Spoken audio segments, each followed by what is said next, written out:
Welcome to Speak Up Channel, your ultimate destination for mastering the art of language through the magic of listening. Have you ever marveled at the transformative power of immersing yourself in English conversations? Today, we are embarking on a thrilling journey to unlock the full potential of your language skills through the sheer joy of listening. Join us as we delve deep into the world of authentic dialogues and engaging talks, where every word becomes a stepping stone toward fluency. But here's the real question. How much can you truly understand when listening to English in action? Get ready to put your skills to the test and discover the incredible progress you are capable of making. So, settle in and prepare to be captivated from start to finish. Whether you are a seasoned learner or just beginning your English adventure, Speak Up Channel is here to inspire, educate, and empower you on your path to language mastery. Let's dive in and embark on this exhilarating journey together.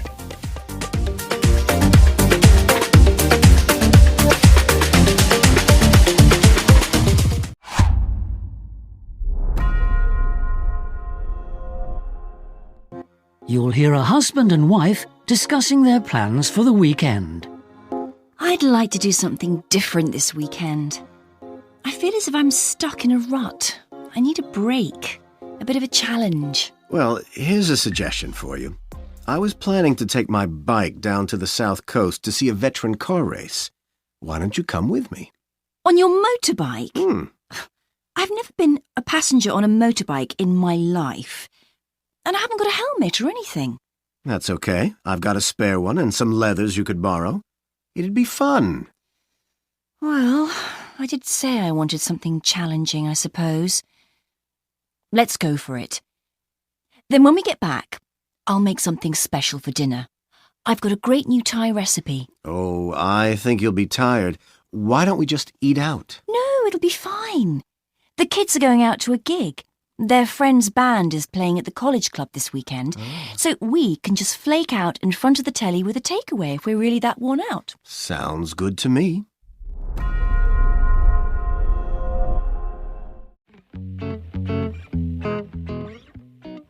You'll hear two people discussing an opinion poll.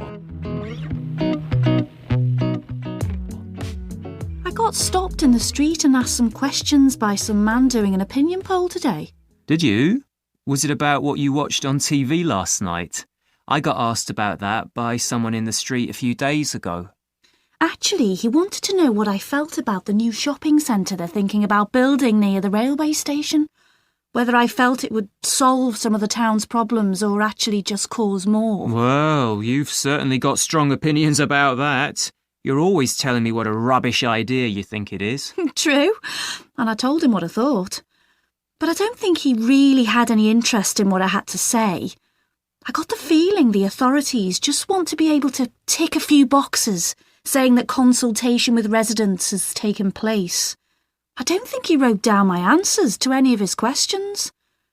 But at least it served the useful purpose of firing me up about it again. I'm going to sit down and write a letter to the local paper now.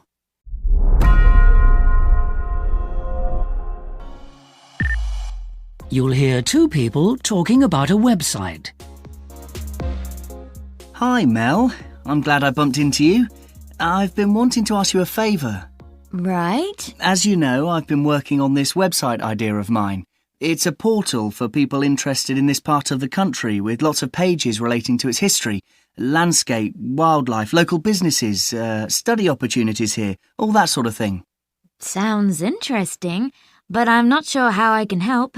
I'm pretty new to the area and don't know much about it. Well, you do know a lot about websites. I wondered if you could take a look at what's online already and tell me how user-friendly it is, that sort of thing. My idea is that it should be totally straightforward to navigate. Sounds interesting, certainly.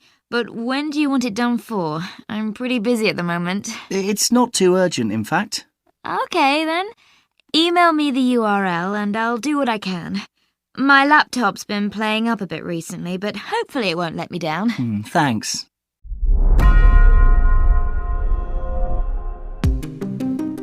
You'll hear a woman called Harriet O'Neill talking about a holiday tour of South Africa. I was really lucky last year to have the opportunity to visit South Africa. It was absolutely the holiday of a lifetime. I went with my husband. He has some relatives who emigrated there recently, an uncle and some cousins. So we spent a bit of time with them, which was good. Oddly enough, my grandfather was actually born in Johannesburg, but he'd left before he was 10 years old. Still, that's always made me feel I have a connection with the country, and I've always wanted to go there. The main impetus for our visit, however, was that our son's mad on sport, and his school had organised a tour, so the boys in the first and second teams could play some rugby matches there. Quite a few of us parents decided to go out there at the same time to watch them play, which was quite scary, as the South African boys all seemed so much bigger than ours. But anyway, they all survived with no broken bones, and we managed to have a really exciting holiday too. Although we were following the same route as the school tour, we travelled independently. The school used a travel agent called Rainbow Tours, and they were able to make arrangements for us too. We considered organising our trip through another company called Safari Holidays, but didn't use them in the end, though they also had some very good deals. It was an amazing country. As soon as I got off the plane after our overnight flight, I was impressed by the light there. It was just so clear, quite different from what we have here. It was beautifully warm too, of course, but we'd been expecting that. One of the best things we did was spend a weekend at a safari park. That was just brilliant. It was such a privilege to see so many beautiful animals in their natural habitat. Black and white rhinos, giraffes, elephants, aardvark. I loved seeing lions sleeping in the bush. Best of all for me were the cheetahs, which we saw when we went on a night drive. My husband's favourites were the hippos. We saw interesting animals elsewhere as well as at the safari park. We hired a car to get around, and we caught sight of lots of zebras and ostriches as we were driving along the east coast. One day we broke our journey at a crocodile farm and learnt so much about them. We went in January, and it was a little hot for comfort at times. I'm told the best time to go is April. It's cooler then, at night particularly, and so you've got more energy for sightseeing. It's still plenty warm enough to lie on the beach in the daytime, if that's your thing. We felt so relaxed during the trip. I was taken aback when we got home to discover how exhausted I was. I suppose we'd just done so much over a short time. Anyway, we soon recovered, and I hope we'll visit again someday.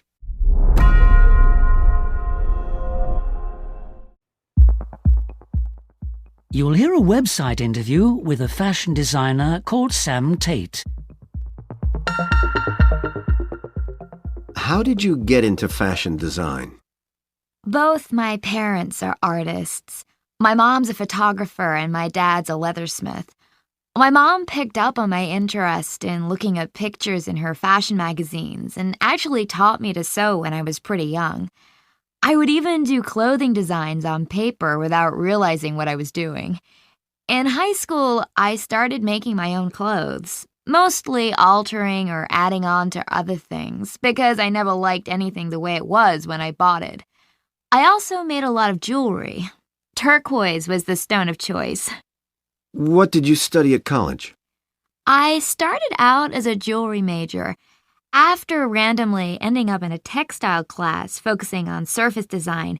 I realized that I could make my own fabrics and then make clothing out of them. I completely fell in love with all aspects of textile design and had to sort of give up the jewelry thing, even though I still loved it. Maybe I'll go back to that one day. I ended up as both a fashion design and fibers major. As part of your course, did you have to do any kind of apprenticeship with an established designer? How was that? The last 2.5 years of school, I worked for a small business that makes hand-painted silk clothing, bags, and accessories. The owner was actually one of my teachers. There were 4 of us all together. I was really lucky she chose me as one of them. And we hand-painted all the fabric, then shipped it off to be sewn in California. It's good to get this experience. You need it at least as much as you need a college diploma if you're going to succeed as a designer. So, what do you think really inspired you to get into fashion design? It was something that started when I was really young. One theory I have is that I've always been a rather timid person, extremely so, in fact. I gradually realized that clothing was something that drew attention to me and made people talk to me so I wouldn't have to start conversations. This helped me a lot. I think that's also where my thing for turquoise comes in. It's such a unique color, and in my experience, people are really interested in it. They're sort of drawn to it. Can you tell us about your philosophy as far as fashion is concerned? Fashion design is, of course, functional. Not that all art isn't functional in some way, but it's something you can actually touch and feel and interact with. In a way, it's sort of like music. It's a part of our daily life, and so should be something we really love. I mean, we can kind of be creative through the way we dress or decorate our own bodies. And then you get all this immediate feedback and reactions out of people you meet, and their thoughts on what you're doing. Above all, I just really believe that the right clothing and color can make you feel better about yourself and can give you more confidence. I think many people dress in a very boring manner in this country, sometimes even ugly, and I just don't get it. We like to be surrounded by beautiful things, so why wouldn't we want our clothing to be beautiful as well? How do you now feel about fashion as a business?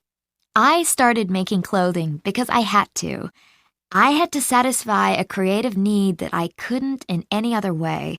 It's not always that easy, though.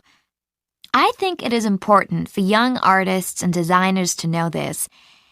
Everyone gets so much criticism these days for selling out or abandoning their principles, but sometimes you have to do certain things, compromise, in order to keep doing the thing that makes you happy. I started making clothing to sell because I needed money, not because that was my goal. I started with the idea that everything would be handmade and one of a kind. I wanted to do costume and custom orders only. I would love that, but right now, it's just not possible for me. I have to start producing more of one thing because that's the only way I can survive and occupy my time in the way I want to.